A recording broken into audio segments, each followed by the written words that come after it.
கர்த்தருடைய வார்த்தைக்கு நேராக நம்ம கடந்து போகலாம். ஒரு வசனம் கூட வாசிக்கலாம். பிலிப்பியருக்கு எழுதின நிருபம் 4வது அதிகாரம் 6வது வசனம்.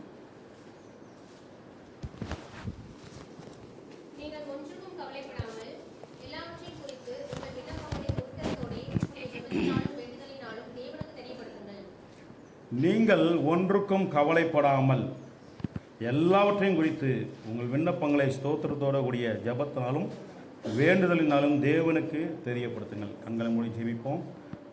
எங்களை நேசிக்கிற நல்ல தகப்பனே, நல்ல வார்த்தைக்காய் ஸ்தோத்திரம். இந்த வார்த்தையின் மூலமாய் நீர் உடைய பிள்ளைகளோடு பேசுவீராக.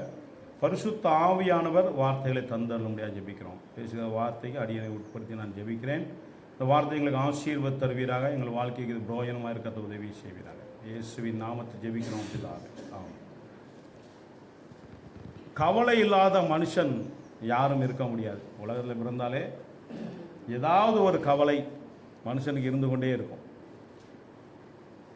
கவலை எப்பொழுதும் இருக்கும். ஆனால் எப்பொழுது கவலை வருகிறதோ அது எப்பொழுதுமே நம்மை வேறு காரியங்களை செய்ய முடியாதபடிக்கு நம்மளை ஆட்கொள்கிறதாய் காணப்படுகிறது.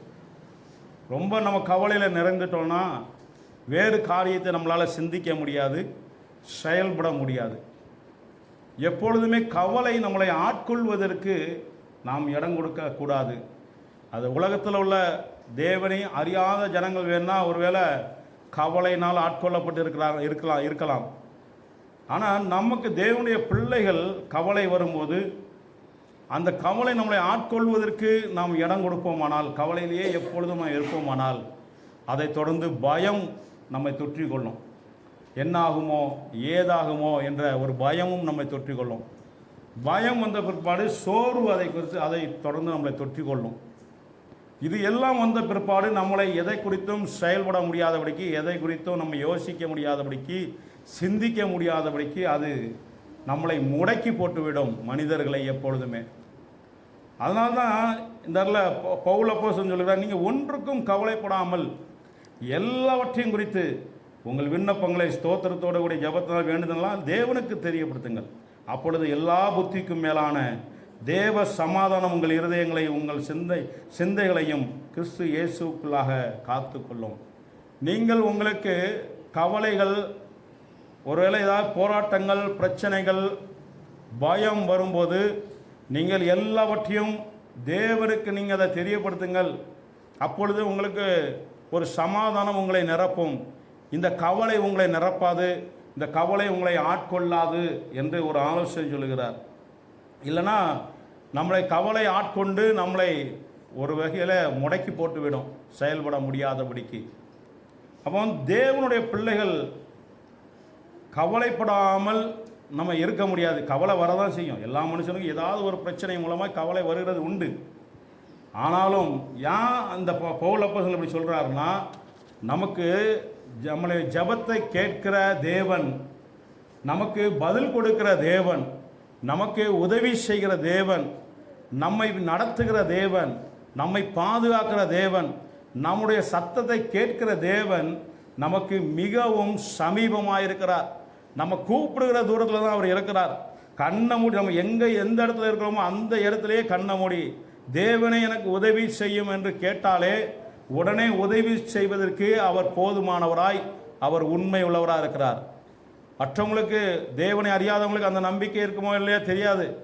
ஆனால் நம்மை ரட்சிக்கப்பட்ட ஜனம், நாம் ரட்சிக்கப்பட்ட ஜனம், நாம் தேவனுடைய நாமம் தரிக்கப்பட்ட ஜனம், தேவனால் தெரிந்து கொள்ளப்பட்ட ஒரு ஜனம், தேவனுடைய நாமம் தரிக்கப்பட்ட ஜனம், அவருடைய இரத்தத்தால் மீட்கப்பட்ட ஜனம், அவருடைய நாமம் நமக்குள் இருக்கிறது.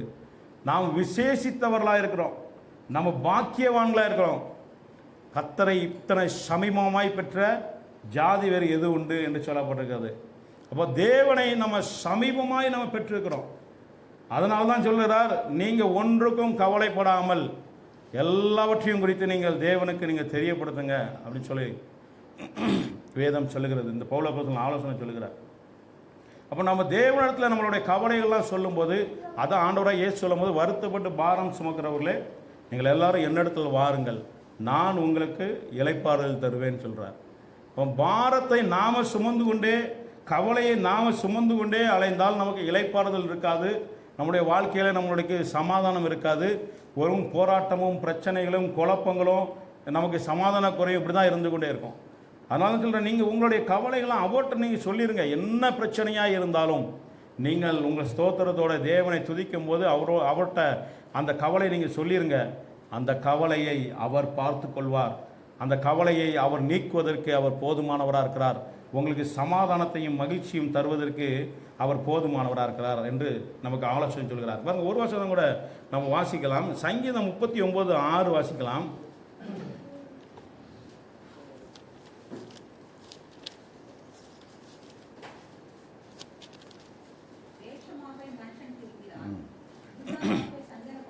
போதும், விருதாவாகவே சஞ்சலப்படுகிறான். மனுஷன் விருதாவாகவே சஞ்சலப்படுகிறான். இன்னைக்கு நிறைய ஆட்களுடைய அவங்களுடைய கவலைகள் புலம்புல கேட்கும்போது இதெல்லாம் ஒரு பிரச்சனையாக சொல்லிகிட்டு இருக்காங்களே அப்படின்னு நமக்கு தோணும்.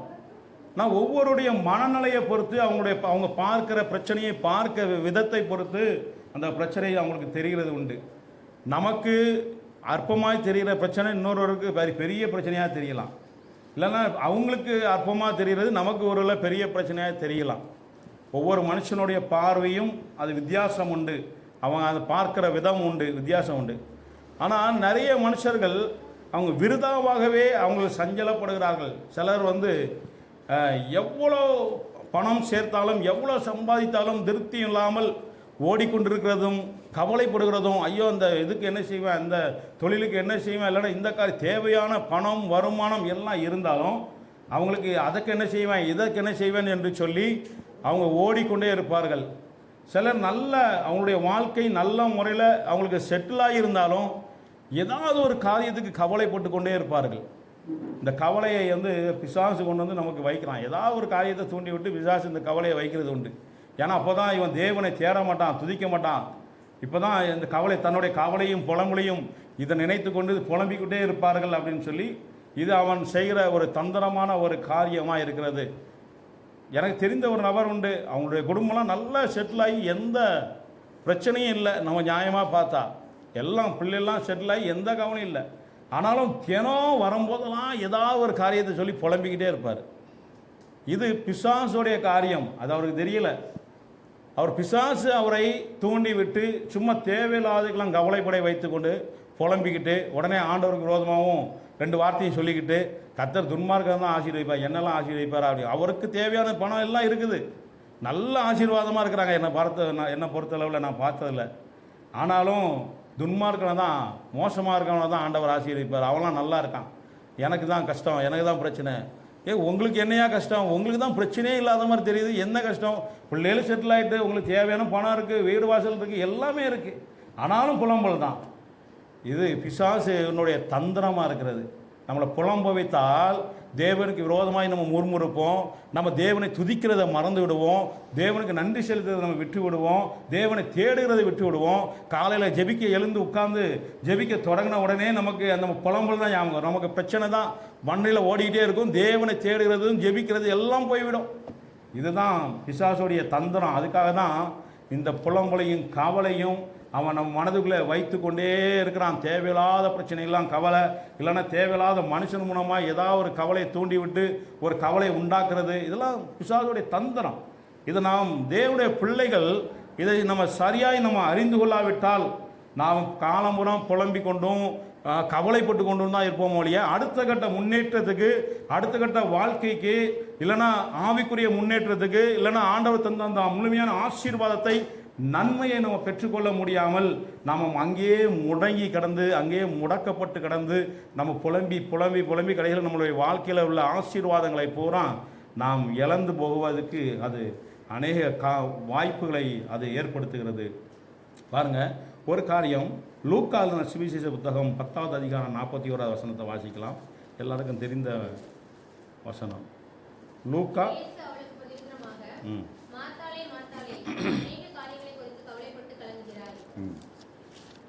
பாருங்க, மாத்தாளே மாத்தாளே நீ அநேக காரியங்களை குறித்து கவலைப்பட்டு கலங்குகிறாய். ஆண்டவராக இயேசு கிறிஸ்து இந்த மார்த்தாள் மரியாள் அந்த சகோதரியின் வீட்டுக்கு அந்த ஊருக்கு வருகிறார். அவங்களே ஏற்றுக்கொள்கிறாங்க. அந்த ஊருக்கு வரும்போது அவர்கள் ஏற்றுக்கொண்டு மாத்தாள் அவங்க வீட்டுக்கு வரும்படி அவங்களை அழைத்து கொண்டு வீட்டில் ஏற்றுக்கொண்டு அவரை பராமரிக்கும்படி அவள் செய்கிற காரியம் எல்லாம் நல்ல காரியம்தான். அவளுடைய எதிர்பார்ப்பு, அவளை பிரயாசப்படுகிறது எல்லாம் நல்ல காரியம்தான். ஆனாலும் அவள் தனியாக வேலை செய்து கொண்டிருந்தாள் என்று நம்ம பார்க்குறோம். மேலே உள்ள வசனத்தில், இந்த 40 வசனத்தில் தொடர்ந்து வாசிக்கும் போது, மார்த்தாலோ பற்பல வேலைகளை செய்வதில் மிகவும் வருத்தம் அடைந்து அவரிடத்தில் வந்து, ஆண்டவரே, நான் தனியே வேலை செய்யும்படி என் சகோதரி என்னை விட்டு வந்திருக்கிறதை குறித்து உமக்கு கவலை இல்லையா? எனக்கு உதவி செய்யும்படி அவளுக்கு சொல்லும் என்றார். பாருங்க, பற்பல வேலைகளை செய்ததுனால மிகவும் வருத்தம் அடைந்து அவளுடைய கவலை, அவளுக்கு ஒரு கவலை அவளுக்கு வருகிறது. நான் தனியாகவே வேலை செய்கிறேனே, நம்மளுடைய சகோதரி நமக்கு உதவி செய்யலை, யாரும் உதவி செய்யலை, இவ்வளோ பேருக்கு சாப்பாடு ஆக்க வேண்டி இருக்குது அப்படின்னு சொல்லி இவளுக்கு ஒரு கவலை வருகிறது.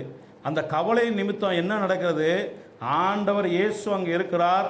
அந்த தேவ பிரசன்னத்தை அவள் அனுபவிக்க முடியாமல், தேவனுடைய வார்த்தையை அவள் அனுபவிக்க முடியாமல், தேவனிடத்திலிருந்து வர வேண்டிய நன்மையை அவள் அனுபவிக்க முடியாமல், இவளுடைய கவலை முழுவதும் அவளுடைய சிந்தையை ஆட்கொண்டு விட்டது அந்த இடத்துல.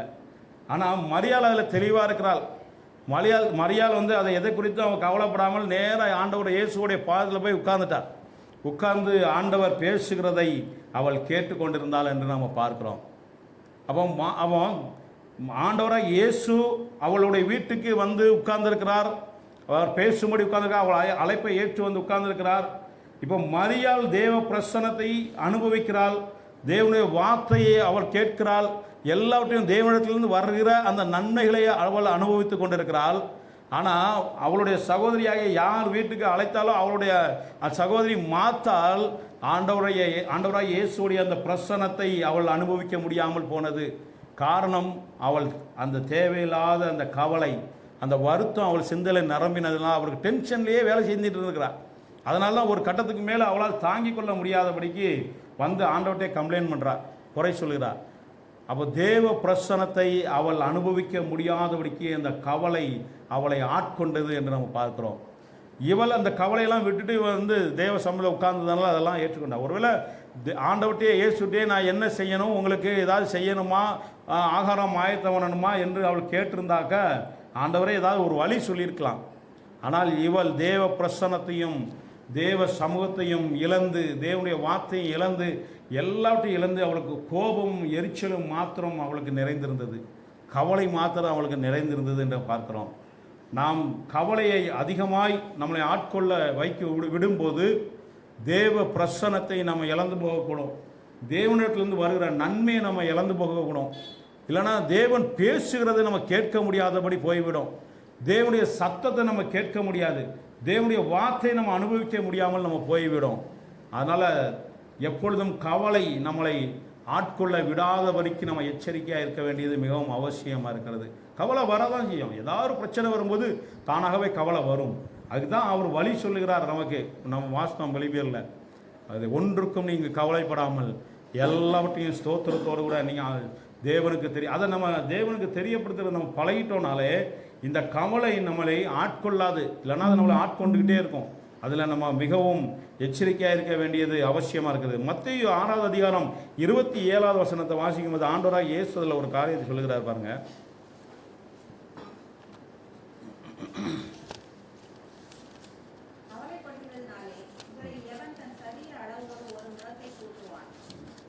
கவலைப்படுகிறதுனால உங்களால் என்ன செய்ய முடியும் அப்படின்னு கேட்குறாரு.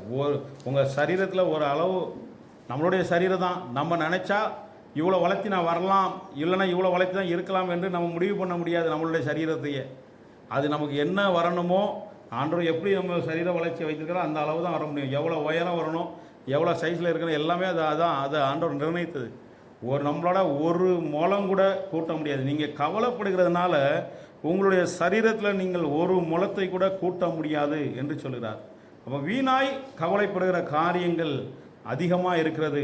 அதனால் நம்ம கவலையை தவிர்த்து விட்டு கர்த்தருக்கு பயப்படுகிற பயம், வேறு காரியங்களில் நம்ம பயப்படுறதை விட்டுவிட்டு கர்த்தருக்கு பயப்படுறதையும் கர்த்தருக்கு அடுத்த காரியங்களில் கவனம் செலுத்துவதிலும், இல்லைன்னா கர்த்தருக்கு நான் இன்னும் எப்படி பிரியமாக இருக்கலாம் என்று நம்ம கவலைப்படுகிறதில் நம்ம கவனத்தை செலுத்தும் போது இந்த உலக கவலை நம்ம விட்டு அது மறைந்து விடும் நீங்கி போய்விடும்.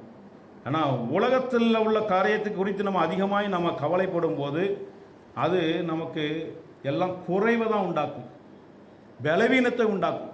கவலைப்பட்டுக்கிட்டே இருக்கோம்னா நம்ம சரீரமும் பலவீனப்படும், ஏதாவது ஒரு பலவீனம் வந்துக்கிட்டே இருக்கும், நம்மளுடைய மனதில் சமாதானம் இல்லாமல் போய்விடும்.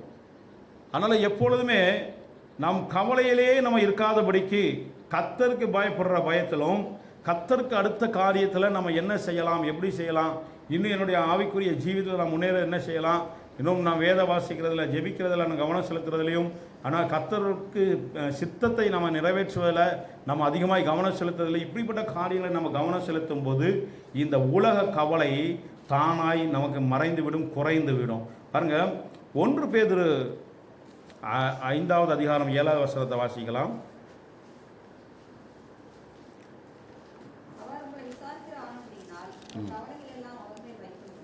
அவர் உங்களை விசாரிக்கிறவரானபடியினால் உங்கள் கவலைகள் எல்லாம் அவர் மேல் வைத்து விடுங்கள். ஆண்டவர் உங்களை விசாரிக்கிறவராக இருக்கிறபடினால், அவர் தினந்தோறும் உங்களை விசாரிக்கிறவர், உங்களை விசாரிக்கிறவர் உங்களோடு கூட இருக்கிறார். உங்களுக்கு சமீபமாக இருக்கும் போது நீங்கள் ஏன் வீணான காரியங்களை குறித்து நீங்கள் கவலைப்பட்டு கொண்டிருக்க வேண்டும்? உங்களை விசாரிக்கிறவர் நம்ம சமீபமாக இருக்கிறபடினால் நம்முடைய கவலைகள் எல்லாவற்றையும் நாம் அவர் மீது நம்ம வைத்து விடும்போது அவர் நமக்கு இளைப்பாறுதல் தருவதற்கு, விடுதலையை தருவதற்கு, நம்மளை மீட்பதற்கு அவர் போதுமானவராக இருக்கிறார் என்று நாம் அறிந்து கொள்ள வேண்டும். அதான் மத்தேயு 11வது அதிகாரம் 28 வசனத்தை சொன்ன, வருத்தப்பட்டு பாரம் சுமக்கிறவர்களே, நான் உங்களுக்கு எல்லாரும் என்னிடத்தில் வாருங்கள், நான் உங்களுக்கு இளைப்பாறுதல் தருவேன் என்று ஆண்டவர் சொல்லியிருக்கிறார். அப்போ நம்ம எதை குறித்தும் நம்ம பாரத்தை நாம் சுமந்து கொண்டே இருக்க வேண்டிய அவசியமில்லை. எப்பொழுது நம்மளுடைய பாரத்தை நாம் சுமந்து கொண்டே இருக்க வேண்டிய தேவையில்லை. நம்ம பாரத்தை தேவ சமூகத்தில் நம்ம இறக்கி வைப்பதற்கு நாம் பழகி கொள்ளும்போது தேவன் நமக்கு விடுதலை தருவதற்கு, நம்மளை உயர்த்துவதற்கும் அவர் போதுமானவராக இருக்கிறார். இப்போ கவலைப்படுகிறதுனால என்ன காரியம் நடக்குது? முதலாவது காரியம் பாருங்கள், நம்மளுடைய விசுவாசம் குறைந்து போகிறது உண்டு நம்ம கவலைப்படுகிறதுனால. பாருங்க, மத்தேயு 8வது அதிகாரம் 28வது வசனம்.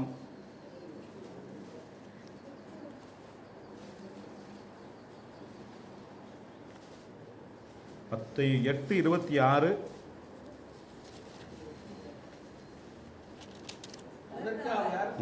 அற்ப விசுவாசிகளே, ஏன் பயப்படுகிறீர்கள் என்று சொல்லி எழுந்து காற்றையும் கடலையும் நடத்தினார். உடனே மிகுந்த அமைதல் உண்டாயிற்று. அற்ப விசுவாசிகளே, ஏன் பயப்படுகிறீர்கள் என்று சொல்லி எழுந்து காற்றையும் கடலையும் அதட்டினார்கள். அதுக்கு முன்பாக இன்னொரு இடத்துல சம்பவம் வரும்போது, நாங்கள் மடிந்து போகிறது உமக்கு கவலை இல்லையா அப்படின்னு சொல்லி இந்த சீசர்கள் கேட்பார்கள். இப்போ படவில் ஆண்டவர் இருக்கிறார், தேவன் இருக்கிறார். இந்த சீசர்களும் பிரயாணம் பண்ணி கொண்டிருக்கும் போது அங்கே படகுகள் மூடத்தக்கதாய் அவருக்கு ஒரு அலைகள் அங்கே வருகிறது. அப்போ இவங்களுக்கு சீசர்களுக்கு ஒரு பயம் வந்துருக்குது. அப்போ ஆண்டவர்கிட்ட போய் கேட்குறாங்க, ஆண்டவர் இயேசு அங்கே நித்திரை பண்ணி கொண்டு இருக்கிறார். அவரை எழுப்பி சொல்லுகிறார்கள், நாங்கள் மடிந்து போகிறது உமக்கு கவலை இல்லையா அப்படின்னு சொல்கிறார். ஆண்டவருக்கு எப்படி நம்ம மடிந்து போகிறது கவலை இல்லாமல் இருக்க முடியும்? ஆனால் இந்த சீசர்களுக்கு ஒரு கவலை வந்துருந்தது, ஒரு பயம் வந்துருக்கிறது, தொற்றி விட்டதுனால ஆண்டவர் இயேசு எப்படிப்பட்டவர், அவர் எவ்வளோ வல்லமை உள்ளவர், நம்ம கூடையே இருக்கிறார், அவர் கூடையே இருந்து எல்லா அற்புதங்களையும் பார்த்து இந்த சீசர்களுக்கு அந்த இடத்துல விசுவாசம் இல்லாமல் போய்விடுகிறது. விசுவாசத்தில் குறைச்சல் உண்டானது. ஏன்னா சூழ்நிலையை மாத்திரம் இவங்க பார்க்குறாங்க. அந்த நேரத்தில் உள்ள சூழ்நிலையை பார்த்தோன்னே பயங்கரமான சூழ்நிலை, கடலில் அலைகள் அதிகமாக இருக்கிறதுனால இவங்களுக்கு ஒரு பயம் வந்து அந்த இடத்துல சொல்கிறாங்க, நாங்கள் மடிந்து போகிறது உமக்கு கவலை இல்லையா என்று சொல்லி கேட்கிறார்கள். அதுக்கு தான் அனுக்கல, அற்ப விசுவாசிகளே ஏன் பயப்படுகிறீர்கள் என்று ஆண்டவர் கேட்கிறார் என்று பார்க்கிறோம். அப்போ நம்ம கவலை, பயம் வரும்போது நம்மளுடைய விசுவாசம் அந்த இடத்துல தானாகவே குறைந்து போகக்கூடும். அதனால் நம்ம தேவ பிள்ளைகள் எப்பொழுதுமே பயம், அந்த கவலை நம்மளை ஆட்கொள்ளாதபடிக்கு நம்ம காத்துக்கொள்ளும் போது தான் நம்ம விசுவாசத்தை நம்ம காத்துக்கொள்ள முடியும். இல்லைன்னா நமக்கு ஆண்டவர் மேலே விசுவாசமே இல்லாமல் போய்விடும். தேவன் இந்த காரியத்திலிருந்து என்னை விடுவிப்பதற்கு அவர் போதுமானவர், வல்லமை உள்ள தேவன் என்பதை நம்ம மறந்து விடுவதற்கு கூட சூழ்நிலைகள் ஏற்படுகிறது உண்டு. அதனால் எப்பொழுதுமே நம்ம கவலையும் பயமும் நம்மளை ஆட்கொள்ளாதபடிக்கு நம்ம இருப்பது மிகவும் அவசியமாக இருக்குது. இன்னொரு காரியம் பாருங்கள், நியாயாதிபதிகள் 6வது அதிகாரம் 13வது வசனத்தை வாசிக்கும் போது, நியாயாதிபதிகள் புத்தகம் 6:13. அப்பொழுது கிதியோன் அவரை நோக்கி, ம் என் ஆண்டவனே, கர்த்தர் எங்களோட இருந்தால் இவையெல்லாம் எங்களுக்கு நேர்ந்துவானே? ம். கர்த்தர் எங்களை எகிப்திலிருந்து கொண்டு வரவில்லையா என்று எங்கள் பிதாக்கள் எங்களுக்கு விவரித்து சொன்ன அவருடைய அற்புதங்கள் எல்லாம் எங்கே? இப்பொழுது கர்த்தர் எங்களை கைவிட்டு மீதியானியர் கையில் எங்களை ஒப்புக் கொடுத்தாரே என்று. போதும். அவர் சொல்கிற பாருங்க, கர்த்தர் எங்களோடு இருந்தால் இவைகள்லாம் எங்களுக்கு நேரிடுவானேன் என்று கிதியோன் இந்த இடத்துல சொல்லுகிறதை நம்ம பார்க்கலாம். இப்போ ஆண்டவர் அவனை அழைக்கும்போது எப்படி அழைக்கிறார்? பராக்கிரமசாலியே, கர்த்தர் உன்னோடு கூட இருக்கிறார் என்று சொல்லி தான் ஆண்டவர் அழைக்கிறார். அப்போ அந்த சத்தத்தை கூட அவனால் புரிந்து கொள்ள முடியவில்லை, கேட்க முடியவில்லை. அந்த சத்தத்துடைய அர்த்தம் கூட அவருக்கு தெரியலை. அந்த சத்தத்தில் ஒரு வல்லம் இருக்கு, பேசுகிறது கர்த்தருடைய தூதரானவர் பேசுகிறார் என்பதை கூட அவர் அறியாதபடிக்கு அவர் புலம்பலை அந்த இடத்துல சொல்லுகிறார். ஏன்னா அவருக்கு ஒரு கவலை இருந்தது. நாம் இந்த மீதியானலுக்கு பயந்து பயந்து வாழ வேண்டிய ஒரு சூழ்நிலை இருக்கிறதே, அதனால் கர்த்தர் நம்மளை கைவிட்டு விட்டார், நம்மளோட இல்லை ஆண்டவர் அப்படின்னு சொல்லி அவருக்கு அந்த எண்ணம் அவருடைய இதயத்தில் நிரம்பி இருந்ததுனால, சிந்தையில் நிரம்பி இருந்ததுனால ஆண்டவர் நேரடியாக வந்து அவர்கிட்ட பேசும்போது கூட பராக்கிரமசாலியே, கர்த்தர் உன்னோடு கூட இருக்கிறார் என்று சொல்லி அவர் நேரடியாக வந்து பேசும்போது கூட அந்த சத்தத்தை அவர் அறிந்து கொள்ள முடியலை. நம்மளோடு கூட பேசுகிற தேவன் அவர் வல்லமையுள்ள தேவன் என்பதை எல்லாவற்றையும் மறந்துவிட்டு அவர் அந்த கவலையை தான் அவர் புலம்புகிறார். கர்த்தர் எங்களோடு கூட இருந்தால், அவர் பாருங்க தூதன்ட்டே சொல்கிறார், அந்த பேசுகிற தேவ தூதன்ட்டே சொல்கிறார், கர்த்தர் எங்களோடு கூட இருந்தால் இதெல்லாம் ஏன் நடக்கணும், எங்களுக்கு இப்படிப்பட்ட காரியங்கள் ஏன் எனக்கு சம்பவிக்கணும்? ஏன்னா இவருடைய இருதயத்தில் முழுவதும் பயமும் கவலையும் நிறைந்திருந்தது. அதனால் இவருக்கு ஆண்டவர் மேலே ஒரு விசுவாசம் இல்லாத ஒரு சூழ்நிலை இருந்தது. அதான் அவருடைய புலம்பலை மாத்திரம் சொல்லுகிறார். எங்களை ஆண்டவர் இப்படிலாம் செய்தார், நான் கேள்விப்பட்டிருக்கிறோம். எகிப்திலேருந்து எங்களை கொண்டு வந்தாங்க, இப்படிலாம் செய்தார் என்று கேள்விப்பட்டிருக்கிறோம். ஆனாலும் ஆண்டவர் எங்களோடு கூட இருந்தால் ஏன் எங்களுக்கு இப்படிப்பட்ட காரியங்கள்லாம் நடக்கிறது அப்படின்னு சொல்லி அவர் புலம்புகிறதை நாம் பார்க்குறோம்.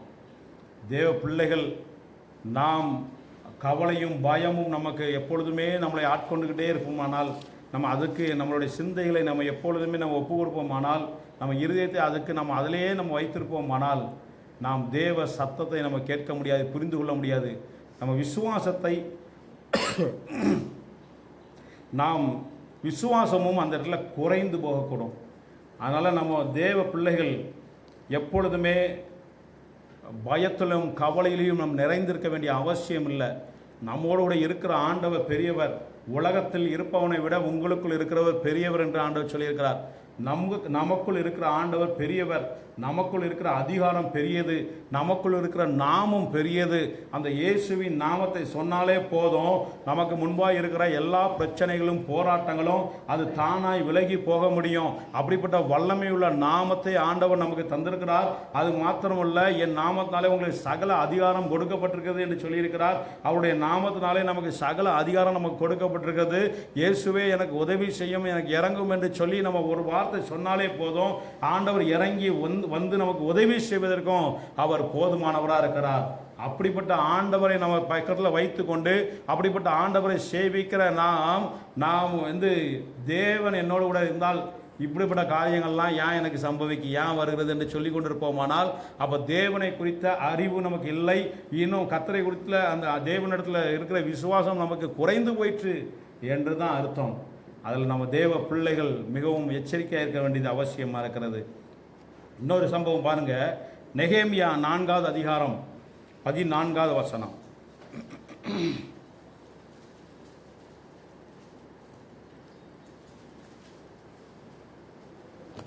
நெகேமியா 4வது அதிகாரம் 14வது வசனம்.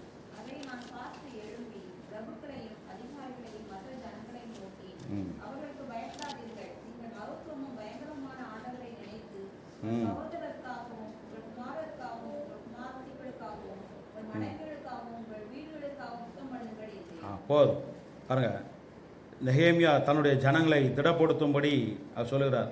நெகேமியா அலங்கத்தை அவர் கட்ட அந்த வேலையை நடப்பித்து கொண்டிருக்கும்போது எதிரிகளால் அவளுக்கு பயமுறுத்தல்கள், தடைகள், சில பிரச்சனைகள் வந்தது. அவங்கள இந்த அலங்கத்தை கட்ட விடாதபடிக்கு எப்படியாவது தடுக்க வேண்டும் என்று அவங்களுக்கு சில போராட்டங்கள், பிரச்சனைகளை இந்த சத்துருக்கள் அவர்களுக்கு கொண்டு வந்தார்கள் என்று பார்க்கிறோம். அப்போ அந்த ஜனங்களை திடப்படுத்தும்படி அந்த நெகேமியா சொல்லுகிற வார்த்தை தான் அது. நான் அதை பார்த்து எழும்பி பிரபுக்களையும் அதிகாரிகளையும் மற்ற ஜனங்களையும் நோக்கி, அவர்களுக்கு பயப்படாதிருங்கள், நீங்கள் மகத்துவமும் பயங்கரவுமான ஆண்டவரை நினைத்து உங்கள் சகோதரருக்காக நீங்கள் யுத்தம் பண்ணுங்கள் என்று அந்த இடத்துல சொல்லுகிறதை நாம் பார்க்கிறோம். அப்போ நீங்கள் அந்த அந்த சத்துருக்களுக்கு பயப்படாமல் உங்களுக்கு நீங்கள் மகத்துவமும், நீங்கள் ஆராதிக்கிற தேவன் மகத்துவம் உள்ளவர், நீங்கள் ஆராதிக்கிற தேவன் சர்வ வல்லமையுள்ள தேவன். அதனால் நீங்கள் அந்த சத்துருக்களுக்கு பயப்படாமல் நீங்கள் அந்த மகத்துவமும் பயங்கரமான அந்த தேவனை நினைத்து நீங்கள் உங்களுடைய வேலையை நீங்கள் செய்யுங்கள், நீங்கள் யுத்தம் பண்ணுங்கள் என்று சொல்லி இந்த இடத்துல அவருடைய சகோதரர்களை, அந்த வேலை செய்கிற தம்முடைய ஜனங்களை நெகேமியா திடப்படுத்தினதை நம்ம பார்க்கிறோம். அப்போ பாருங்கள், இவங்களுக்கு ஒரு பயம் வந்தது. இந்த பயத்தினால ஒருவேளை இவங்களுக்கு விசுவாசம் குறைந்து போகலாம், ஒருவேளை இந்த பயத்தினால இவர்கள் அந்த அந்த வேலையை செய்ய முடியாதபடிக்கு இவங்களை விட்டு விடுவார்களோ என்று அந்த ஜனங்களை அவர் திடப்படுத்தினார் என்று நம்ம பார்க்கிறோம். அப்போ இந்த ஜனங்களை திடப்படுத்தி அந்த வேலையை அவர் செய்ய வைத்தார். ஜனங்களுக்கு இருந்த பயத்தை அவர் அந்த இடத்துல போக்கிவிட்டு அவர் அந்த இடத்துல அவர்களை திடப்படுத்தி அந்த வேலையை செய்ய வைத்தார் என்று நம்ம பார்க்கிறோம். நம்மோடு கூட இருக்கிற ஆண்டவரை நம்ம நினைத்து நமக்கு முன்பாக வருகிற அந்த பிரச்சனை, என்ன பிரச்சனையாக இருந்தாலும், என்ன போராட்டங்களாக இருந்தாலும் சரி, நம்மோடு கூட இருக்கிற ஆண்டவர் பெரியவர், நம்மோடு கூட இருக்கிற தேவனுடைய வல்லமை பெரியது என்பதை நம்ம நினைத்து அந்த பிரச்சனைகளையும் அந்த போராட்டங்களையும் நம்ம எதிர்கொள்ளும் போது நமக்கு அந்த கவலை முற்றிலுமாக நிச்சயமாய் அது நம்மை விட்டு நீங்கி போகும். அதனால் எதை குறித்து நம்ம கவலையோ பயப்படவோ நம்ம தேவையில்லை. இன்னொரு காரியம் பாருங்க, மார்க் 5வது அதிகாரம் 36வது வசனம்.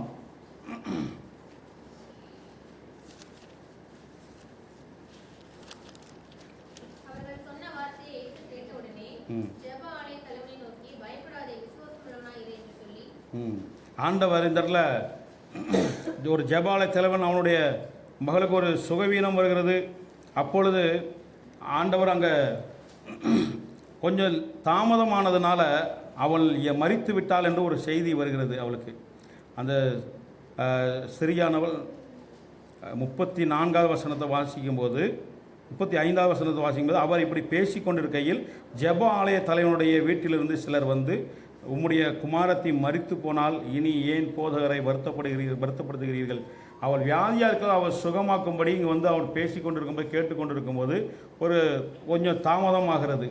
அதனால் அவள் மரித்து போனாள் என்று ஒரு செய்தி வரும்போது ஆண்டவர் உடனே அவன் பயந்து, அவன் அவிசுவாசம் வந்துவிடக்கூடாது, விசுவாசத்தை அவன் விட்டுவிடக்கூடாது என்பதற்காக அவனுக்கு ஆண்டவர் ஒரு வார்த்தையை சொல்லுகிறார், பயப்படாதே, விசுவாசம் உள்ளவனாய் இரு. ஏன்னா அவரால் உயிரோடு எழுப்ப முடியும், மரித்த அந்த ஸ்திரீயையும் உயிரோடு அவரால் எழுப்ப முடியும், வல்லமை உண்டு. அதான் சொல்லுகிறார், நீ பயப்படாதே, விசுவாசம் உள்ளவனாய் இரு என்று ஆண்டவர் இடத்துல அவனை பலப்படுத்தினதை நம்ம பார்க்க முடிகிறது. தேவ பிள்ளைகளுக்கு பயம் வரும்போது, நமக்கு கவலை வரும்போது நம்முடைய விசுவாசம் குறைந்து போகும். அதனால் நம்ம விசுவாசம் குறைந்து போகாதபடிக்கு நம்ம எச்சரிக்கையாக இருக்க வேண்டியது மிகவும் அவசியமாக இருக்கிறது. ரெண்டாவது காரியம், நமக்கு கவலையும் பயம் வரும்போது நமக்கு கர்த்தருடைய வார்த்தையை நம்ம நம்ப முடியாதபடிக்கு அது நம்மளை விட்டு எடுத்து போடுகிறது. மத்தேயு 13வது அதிகாரம் 22வது வசனத்தை வாசிக்கலாம்.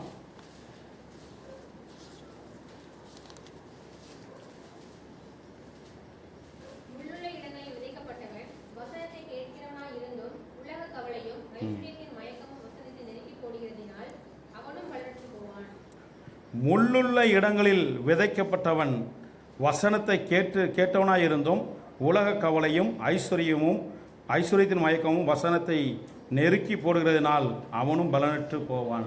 இந்த உலக கவலையும் இந்த பயமும் தேவ வசனத்தை நம்மளை விட்டு எடுத்து போடுகிறது. தேவ வசனத்தின் மேல் நம்ம நம்பிக்கையாக இராதபடிக்கு அது நம்மளை தடை செய்து விடுகிறது, முடக்கி போட்டு விடுகிறது என்று நம்ம பார்க்கிறோம். இப்போ இந்த மனுஷன் வசனம் விதைக்கப்பட்டிருக்கிறது, அந்த வசனத்தை எல்லாம் கேட்டவனாக இருந்தாலும் உலக கவலைகளும் உலகத்தில் இருக்க ஐஸ்வர்ய மயக்கம் இப்படியான காரியங்கள் பயம் எல்லாம் சேர்ந்து இவன் வசனத்தை கேட்கு அதன்படி நடக்க முடியாதபடிக்கு, அந்த வசனத்தில் அவன் வளர முடியாதபடிக்கு அது நெருக்கி போடுகிறது, அது அவனை விட்டு எடுத்து போடுகிறது என்று சொல்லப்படுகிறது.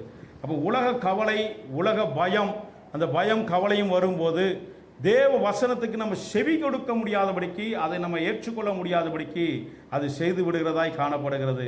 அதே பாருங்க, லூக்கா 10வது அதிகாரம் 41வது வசனத்தை நம்ம வாசிக்கலாம். இயேசு அவளுக்கு பிரதியுத்தரமாக, மார்த்தாளே மார்த்தாளே, நீ அநேக காரியங்களை குறித்து கவலைப்பட்டு கலங்குகிறாய். தேவையானது ஒன்றே, மரியாள் தன்னை விட்டு எடுபடாத நல்ல பங்கை தெரிந்து கொண்டாள். ஏற்கனவே சொன்னோம், மார்த்தாளை பற்றி பேசினோம். மரியாள் தன்னை விட்டு எடுபடாத ஒரு நல்ல பங்கை அவள் தெரிந்து கொண்டாள் என்று இந்த இடத்துல சொல்லப்பட்டிருக்கிறது. இப்போ பாருங்க, நீ அநேக காரியங்களை குறித்து நீ கவலைப்பட்டதுனால என்னுடைய வார்த்தையை நீ கேட்க முடியாமல் நீ போய்விட்டது. உன்னுடைய இருதயம் முழுவதும் கவலையினாலும் வருத்தத்தினாலும் நிறைந்திருக்கிறபடினால் நீ என்னுடைய வார்த்தையில் நீ செவி கொடுக்க முடியவில்லை. அது உன் வார்த்தையை நீ கவனிக்க முடியாமல் போய்விட்டது. ஆனால் மார்த்தாள் தேவையானது ஒன்று தான். மரியாள் தன்னை விட்டு எடுபடாத நல்ல பங்கை அவள் தெரிந்து கொண்டாள் என்று ஆண்டவர் சொல்கிறதை பார்க்கிறோம். அப்போ கவலை இல்லாமல் இவள் இருந்தபடினால், எந்த பிரச்சனையும் இவள் மற்ற பிரச்சனையை யோசிக்காதபடி மரியாள் இருந்தபடினால், அவள் தேவ சமூகத்தில் உட்கார்ந்து அவளுடைய வார்த்தையை அவள் கேட்டுக்கொண்டிருந்தாள். அவள் வார்த்தையை ஆண்டவர் ஆகிய இயேசு கிறிஸ்துவுடைய பேசுகிற வார்த்தையை அவள் கவனித்து கொண்டிருந்தாள் என்று பார்க்கிறோம். ஆனால் இந்த மார்த்தாளோ பலவிதமான கவலையை அவளை ஆட்கொண்டபடினால் அவள் தேவ வார்த்தையை கவனிக்க முடியாதபடிக்கு, கேட்க முடியாதபடிக்கு அது அவளுடைய மனதை அடைத்து போட்டது என்று நம்ம பார்க்கிறோம். அப்போ தேவ பிள்ளைகள் நாம் அநேக கவலைகளை மனதில் நம்ம போட்டுக்கொள்ளும் போது கர்த்தருடைய வார்த்தைக்கு நம்ம கவனம் செலுத்த முடியாதபடிக்கு அது தடை செய்து போடும். கர்த்தருடைய வார்த்தைக்கு செவி கொடுக்க முடியாதபடிக்கு அது தடை செய்து போடுகிறது உண்டு காரியமாக இருக்கிறது. ஆனால் தேவ பிள்ளைகள் மிகவும் எச்சரிக்கையாக இருக்க வேண்டியது அவசியமாக இருக்கிறது. இன்னொரு காரியம் பாருங்க, 1 சாமுவேல் 13வது அதிகாரம் 12-13 வசனங்களை வாசிக்கலாம்.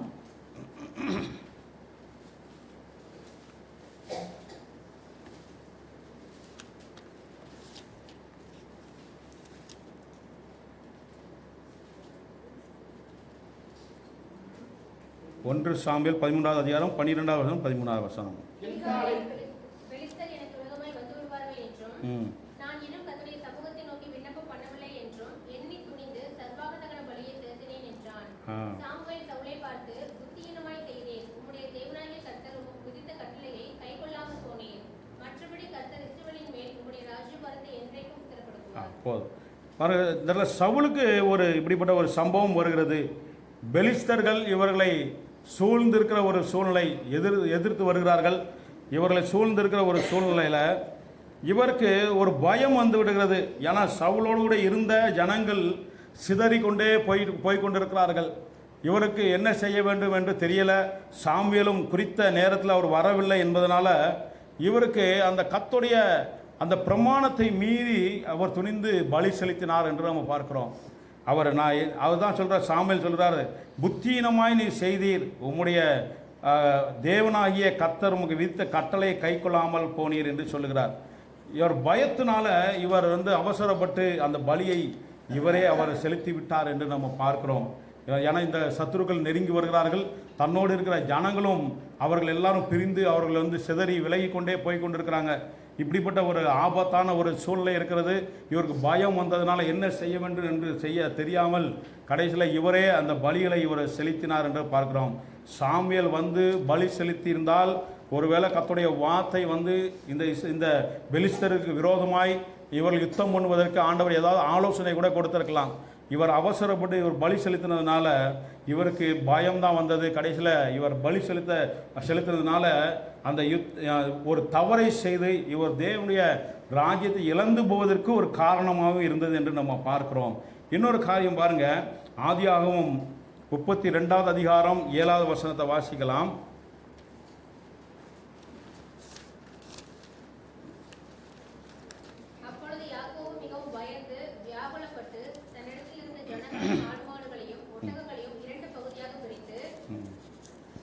யாக்கோபுக்கு இந்த இடத்துல ஒரு பயம் வருகிறது. அதே மாதிரி சூழ்நிலையில் தன்னுடைய சகோதரன் ஏசா அவருக்கு விரோதமாய் வருகிறான் என்று அவன் கேள்விப்பட்ட உடனே யாக்கோபுக்கு மிகவும் பயம் வருகிறது. இப்போ யாக்கோபை ஆண்டவர் ஏற்கனவே சந்தித்து 31வது அதிகாரத்தில் 3வது வசனத்தில் வாசிக்கும் போது, கர்த்தர் யாக்கோபை நோக்கி, உன் பிதாக்களுடைய தேசத்திற்கும் உன் இனத்தாரிடத்திற்கும் நீ திரும்பி போ, நான் உன்னோட கூட இருப்பேன் என்று ஏற்கனவே ஆண்டவர் ஒரு வாக்குத்தத்தத்தை, ஒரு வார்த்தையை ஆண்டவர் சொல்லியிருந்தார். இப்போ இந்த சூழ்நிலை யாக்கோபுக்கு, ஏசா தனக்கு விரோதமாய் அவன் வருகிறான் என்று கேள்விப்பட்ட உடனே அவருக்கு பயமும் வியாகுலமும் வந்தது. கர்த்தர் சொன்ன அந்த வார்த்தையை கூட அவர் மறந்து போய்விட்டார். இப்போ இந்த பயத்தினால நான் என்ன செய்வது என்று தெரியாமல் அவர் தன்னிடமாக இருக்கிற அந்த சேனைகளை, அந்த ஆசீர்வாதம், ஆடு மாடு, தன்னுடைய குடும்பம் எல்லாவற்றையும் இரண்டாய் பிரித்து, பகுதியாய் பிரித்து, முதல் பகுதியும் ரெண்டாவது பகுதி பிரித்து, முதல் பகுதி போகட்டும், அதில் ஒருவேளை அவன் விழுந்து அதை கொள்ளையடித்து கொண்டு போனாலும், அவன் அழித்து போட்டாலும் எனக்கு ரெண்டாவது பகுதியாவது மிஞ்சுமே என்று சொல்லி இவர் சுயமாய் ஒரு ஆலோசனை பண்ணுகிறதை இந்த இடத்துல நம்ம பார்க்க முடியுது. அப்போ பயம் வந்ததுனால கர்த்தருடைய வார்த்தை அந்த இடத்துல இவர் மறந்து போனார். அந்த இடத்துல அவரால் அதால் அது நினைக்க முடியாமல் அவர் போனது என்று நம்ம பார்க்குறோம். அதுபோல் தேவ பிள்ளைகள், நம்ம பயம் வரும்போது சில நேரங்கள் எப்படி தான் கர்த்தருடைய வார்த்தை மேல் நமக்கு நம்பிக்கை வராமல் போய்விடுகிறது. பயமும் கவலையும் வரும்போது கர்த்தருடைய வார்த்தை மேல் நம்ம நம்பிக்கை வைக்க முடியாது. நமக்கு வார்த்தை நமக்கு ஆண்டவர் சொன்னால் கூட அதை கேட்பதற்கு, நமக்கு செவி கொடுப்பதற்கு கூட நம்முடைய இருதயம் ஒத்து வராமல் நம்ம போய்விடும். அதனால் தேவ பிள்ளைகள் எப்பொழுதுமே கவலையும் பயமும் நம் இருதயத்தை ஆட்கொள்ளாதபடிக்கு நாம் கவனமாக இருப்பது மிகவும் அவசியமாக இருக்கிறது. பாருங்கள், மூன்றாவது காரியம், தேவனுடைய கிரியைகளை அது மறக்க செய்யும். பயம் வரும்போது, நம்ம கவலை வரும்போது தேவனுடைய கிரியைகளை அது மறக்க செய்து விடுகிறது. சங்கீதம் 106 சங்கீதம் 13 வசனத்தை வாசிக்கலாம்.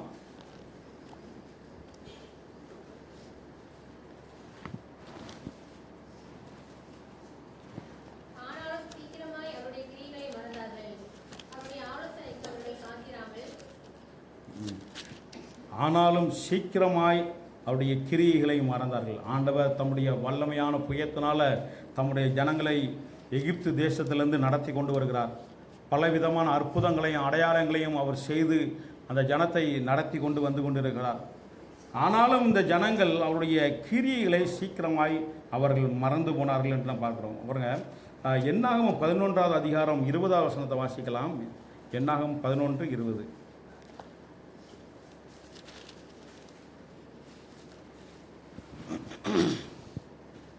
ஒரு மாதம் வரைக்கும் புசிப்பீர்கள், அது உங்கள் மூக்காலை புறப்பட்டு உங்களுக்கு தெவிட்டி போகும் மட்டும் புசிப்பீர்கள். உங்களுக்குள்ளே இருக்கிற கர்த்தரை அசட்டை பண்ணி, நாங்கள் ஏன் எகிப்திலிருந்து புறப்பட்டோம் என்று அவருக்கு முன்பாக அழுதீர்களே என்று சொல் என்றார். இவருக்கு ஒரு கவலை வந்தது. இஸ்ரவேல் ஜனங்களுக்கு வனாந்தரத்தில் வந்து கொண்டிருக்கும்போது ஆண்டவர் இந்த ஜனங்களுக்கு ஒரு குறைவில்லாமல் அவர்களுக்கு மன்னாவையும் தண்ணீரையும் அவங்க கொடுத்து அவங்க தேவைகளை சந்தித்து பாதுகாத்து அவர்களை வழிநடத்தி கொண்டு வருகிறார். இப்போ இவங்களுக்கு ஒரு கவலை வருகிறது. நம்ம எகிப்தில் இருக்கும்போது இறைச்சியெல்லாம் புசித்தோமே, இங்கே வனாந்தரத்தில் நமக்கு இறைச்சி இல்லையே, ஒன்றும் இல்லையே அப்படின்னு சொல்லி ஒரு கவலை வருகிறது. இப்போ இந்த இவங்களுக்கு புசிக்க தண்ணீர், குடிக்க தண்ணீர் இல்லை, அதில் புசிக்க நமக்கு ஆகாரம் இல்லை என்று சொல்லி கவலை வந்தால் அந்த கவலையில் ஒரு நியாயம் இருக்கிறது. ஏன்னா பசியோடு அவங்க பிரயாணம் பண்ண முடியாது, தண்ணீர் இல்லாமல் பிரயாணம் பண்ண முடியாது, ஒரு நியாயம் இருக்கிறது. ஆனால் அவங்களுக்கு ஆண்டவர் அப்பத்தையும் தண்ணீரையும் அவங்க திருப்தியாய் கொடுத்து அவங்களை வழிநடத்தி கொண்டிருக்கிறார். இப்பொழுது அவங்களுக்கு ஒரு கவலை வருகிறது, இறைச்சி நம்ம சாப்பிட வேண்டுமே, ரொம்ப நாளாக நம்ம வனாந்தரத்தில் இறைச்சி சாப்பிடாமல் இருக்கோமே, ஈர்த்தில் இருக்கும்போது இறைச்சி எல்லாம் சாப்பிட்டோமே என்று சொல்லி இந்த கவலை இவங்களுக்கு விருதாவான ஒரு கவலை, இது அவசியமான ஒரு கவலை அல்ல. ஆனாலும் இவங்க இச்சையினால் அந்த ஒரு கவலை வந்தது. இப்போ இந்த கவலை தேவனுக்கு விரோதமாய் முறுமுறுப்பை உண்டாக்கினது என்று பார்க்கிறோம். தேவனுடைய கிரியைகளை இவங்க மறந்து தேவனுக்கு விரோதமாய் அவர்கள் முறுமுறுக்க ஆரம்பித்தார்கள். எகிப்திலே உங்களுக்கு அதான் சொல்கிற, கர்த்தருடைய செவிகள் கேட்க அழுதீர்களே, ஆகியால் நீங்கள் சாப்பிடும்போது கர்த்தர் உங்களுக்கு இறைச்சியை கொடுப்பார். இவங்க அழ ஆரம்பிச்சிட்டாங்க. கர்த்தருக்கு விரோதமாய் முறுமுறுத்து கொண்டு, எனக்கு இறைச்சி இல்லையே, நாங்கள் எகிப்திலும் சாப்பிட்டோமே என்று சொல்லி. ஆனால் தேவனுடைய கோபம் வந்தது என்று நாம் பார்க்கிறோம். தேவனுடைய கிரியைகளை இவர்களெல்லாம் மறந்து போனார்கள் என்று நம்ம பார்க்கிறோம். தேவனுடைய கிரியைகளை அது மறக்க செய்து விடுவதற்கு மிகவும் ஒரு காரணமாக இருந்து விடுகிறது. தேவையில்லாத கவலைகளும் நமக்கு பயமும் தேவன் செய்த கிரியைகளை நமக்கு மறந்து விடுவதற்கு அதிகமான ஒரு காரணமாக இருக்கிறது. பாருங்க, 1 சாமுவேல் 17வது அதிகாரம் 11வது வசனத்தை வாசிக்கலாம்.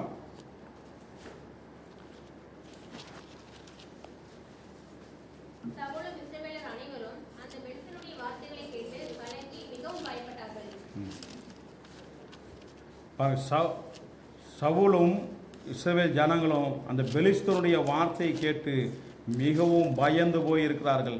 தங்களுடைய தேவன் யார், தங்களுடைய தேவன் எப்படிப்பட்டவர் என்பதையே இவர்கள் மறந்துவிட்டு ஒரு சாதாரண ஒரு மனிதன், ஒரு கோலியாத், அவன் ஆள் பார்ப்பதற்கு கொஞ்சம் உயரமாகவும் பெரிய யுத்தவீரனாகவும் இருக்கிறான், அவனுக்கு பயந்து நம்முடைய வார்த்தைக்கு அவர்கள் பயந்திருந்ததுனால தேவன் செய்த இதுக்கு முன்னாடி செய்த கிரியைகள், இதற்கு முன்னாடி செய்த ரட்சிப்பு, பெரிய மகத்தான கிரியைகளை எல்லாவற்றையும் இவர்கள் மறந்து விட்டார்கள் என்று நம்ம பார்க்கிறோம் பாருங்க. ஆனால் அதே சூழ்நிலையில் தாவீது இந்த இடத்துல ஒரு காரியத்தை செய்கிறார். 17:37 நம்ம வாசிக்கலாம்.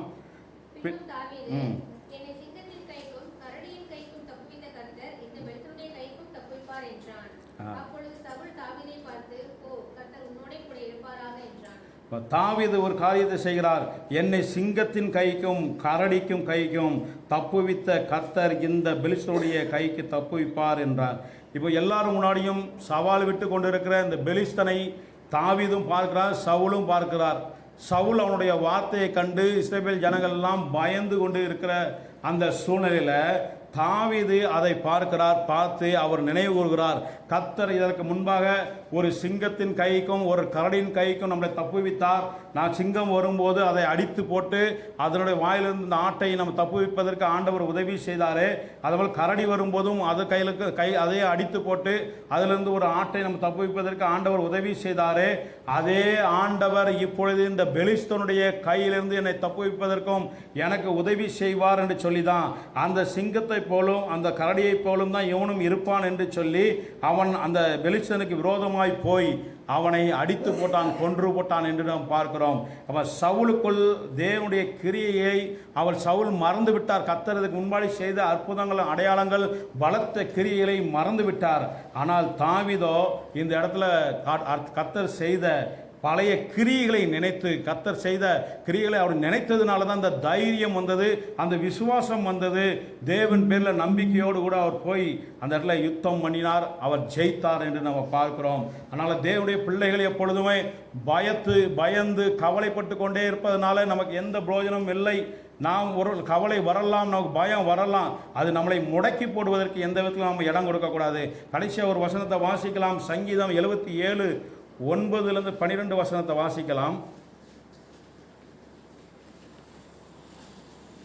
தேவன் இரக்கம் செய்ய மறந்தாரோ, கோபத்தினாலே தமது உருக்கமான இரக்கங்களை அடைத்துக் கொண்டாரோ என்றேன். அப்பொழுது நான் இது என் பலவீனம், ஆனாலும் உன்னதமானவருடைய வலதுகரத்தில் உள்ள வருஷங்களை நினைவு கூறுவேன். கர்த்தருடைய செயல்களை நினைவு கூறுவேன். பூர்வ காலத்து அதிசயங்களை நினைவு கூறுவேன். போதும் பாருங்க. இந்த இடத்துல தாவீது ஒரு காரியத்தை சொல்லுகிறார். தேவன் இரக்கம் செய்ய மறந்தாரோ, கோபத்தினால் உருக்கமான இரக்கங்களை அடைத்து கொண்டாரோ என்றேன். அப்பொழுது நான் இது என் பலவீனம், ஆனாலும் உன்னதமானுடைய வலதுகரத்தில் உள்ள வருஷங்களை நினைவு கூறுவேன், கர்த்தருடைய செயல்களை நினைவு கூறுவேன், உம்முடைய பூர்வ காலத்து அதிசயங்களை நினைவு கூறுவேன், உம்முடைய கிரியைகள் எல்லாம் தியானித்து உம்முடைய செயல்களை யோசிப்பேன் என்றேன். அப்போ தேவனுடைய கிரியைகளை நாம் நினைவு கூறும்போது நமக்கு வருகிற பிரச்சனைகள், அந்த பயம், நமக்கு வருகிற கவலை, அது எதுவுமே பெரிய விஷயமா தெரியாது. ஏன்னா ஆண்டவர் இதற்கு முன்பாய் நமக்கு எல்லாவற்றிலிருந்து தப்புவித்த ஆண்டவர், நமக்கு ஏற்கனவே பல அற்புதங்களை ஆண்டவர் செய்திருக்கலாம். எல்லாவற்றிலிருந்து தப்புவித்த ஆண்டவர் இனிமேலும் தப்புவிப்பதற்கு, இந்த காரியத்திலிருந்து விடுவிப்பதற்கு எனக்கு போதுமானவராக இருக்கிறார் என்பதை நாம் அறிந்து கொள்ள வேண்டும். மிகவும் அவசியமாக இருக்கிறது. திருமலை ஆசீர்வதிப்பாராக. கர்த்தர் அல்லவா ஒருத்தர் உள்ளது. திடீர்னு ஆளை காண திடீர்னு திடீர்னு